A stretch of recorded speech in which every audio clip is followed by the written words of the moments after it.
नमस्कार, शाम के 4 बजे वाले हैं। आप देख रहे हैं बुलडोजर बुलेटिन। मैं हूं आपके साथ दीपाली। शुरुआत करते हैं आज की बड़ी खबर के साथ, जिस पर सभी की निगाहें थी। यूपी बीजेपी अध्यक्ष से जुड़ी ये बड़ी खबर है। पंकज चौधरी ही होंगे यूपी बीजेपी के नए अध्यक्ष। सिर्फ पंकज चौधरी ने ही क्योंकि नामांकन किया है और इसी वजह से पंकज चौधरी ही यूपी बीजेपी के नए अध्यक्ष होंगे। कल होगा नाम का औपचारिक ऐलान। दूसरा कोई नामांकन दाखिल नहीं हुआ है और इसीलिए ये माना जा रहा है कि पंकज चौधरी ही अब यूपी बीजेपी के नए अध्यक्ष होने वाले हैं। नामांकन दाखिल कर दिया है पंकज चौधरी ने और कल, हालांकि अब औपचारिक जो ऐलान है वो कल होगा, लेकिन आज देख सकते हैं सीएम योगी, तमाम और भी नेता, दोनों डिप्टी सीएम की मौजूदगी में पंकज चौधरी ने अपना नामांकन दाखिल कर दिया है। और ऐसे में सिर्फ पंकज चौधरी ने क्योंकि नामांकन दाखिल किया है तो वो निर्विरोध चुने गए हैं। हालांकि अब जो औपचारिक ऐलान है वो कल होने वाला है, जिसकी तैयारियां हो चुकी हैं।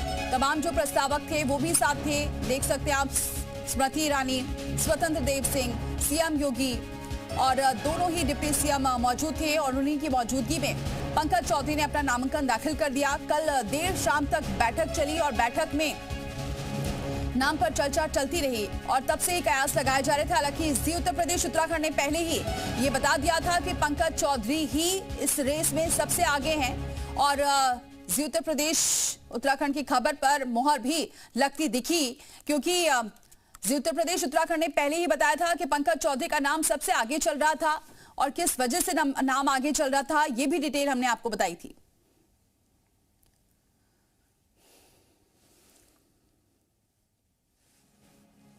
तो कौन है पंकज चौधरी, एक बार आपको बता रहे हैं। कुर्मी बिरादरी के बड़े नेताओं में गिनती है, जमीनी उनकी लोगों से बातचीत रहती है, जमीनी नेता हैं। तुषार श्रीवास्तव हमारे साथ जुड़ चुके हैं इस खबर पर। तुषार, पहले ही जी उत्तर प्रदेश उत्तराखंड ने कहा था और ये खबर दिखाई भी थी कि रेस में सबसे आगे पंकज चौधरी चल रहे हैं और अब कहीं ना कहीं इस खबर पर मोहर तो लगी है, लेकिन अब औपचारिक ऐलान होना बाकी है।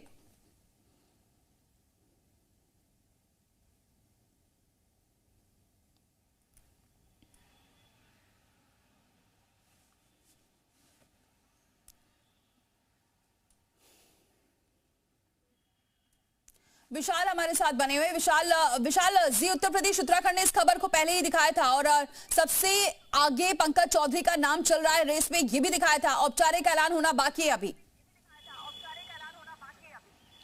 देखिए, आप फिलहाल आपको बता दें कि अपडेट ये आई है कि स्कूटनी जो है वो हो चुका है और 4 बजे तक का समय था स्कूटनी का। स्कूटनी हो गई है और अब फॉर्म उनका सही पाया गया है। अब कल केवल 11 बजे सभी मंत्री, विधायक, सांसदों को कल 11 बजे लोहिया लॉ कॉलेज में बुलाया गया है। वहाँ पर सम्मान समारोह होगा। वहीं पर ही औपचारिक घोषणा जो है वो की जाएगी पीयूष गोयल की तरफ से। फिलहाल अब चूँकि औपचारिकता केवल रह गई है, कल 11 बजे उनके नाम की अनाउंसमेंट होगी।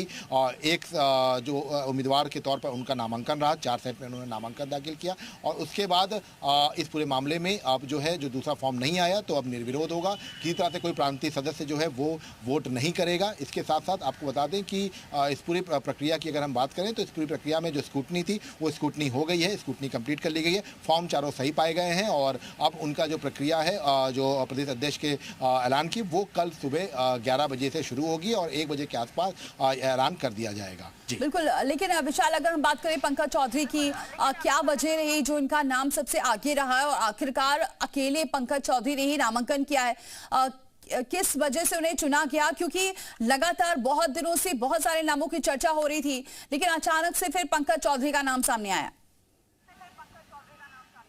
देखिए, बिल्कुल आपको बता दें कि चूंकि कई लंबे समय से जो है इंतज़ार हो रहा था, खासतौर से प्रदेश अध्यक्ष को लेकर कई ऐसे नाम सामने आए थे। कभी दिलीप पटेल का नाम आता था, कभी स्वतंत्र देव सिंह का नाम आता था, लेकिन पंकज चौधरी का नाम कल शाम को सामने आया। और इस पूरे मामले में अगर हम बात करें तो पंकज चौधरी 7 बार के सांसद हैं और कुर्मी नेता हैं और सबसे बड़ी बात है, केंद्रीय टीम के सबसे महत्वपूर्ण चेहरे के तौर पर माने जाते हैं और उनको एक बड़ा विभाग दिया गया था। केंद्र में वित्त मंत्री के तौर पर, राज्य मंत्री के तौर पर उनका विभाग था। तो ये फिलहाल कह सकते हैं कि एक बड़ी जिम्मेदारी जो है उनके पास थी। अब उत्तर प्रदेश में प्रदेश अध्यक्ष के तौर पर उनको जिम्मेदारी का निर्वहन करना है और पूर्वांचल की जो 26 जिले हैं उनमें 100 करीब 33 सीटें जो हैं उससे सीधे तौर पर प्रभावित किया जाएगा। और देखिए, इसका एक बड़ा फैक्टर ये भी है कि कुर्मी वोट बैंक जो है वो, अगर हम इधर की तरफ आ जाएं, पटेल की तरफ, प्रिया पटेल की जो पार्टी अपना दल इनसे एक अच्छा खासा सीधे तौर पर जुड़ा जो गठबंधन के बाद जो यहाँ का वोट प्रतिशत है वो फर्क डालता है। प्रतापगढ़,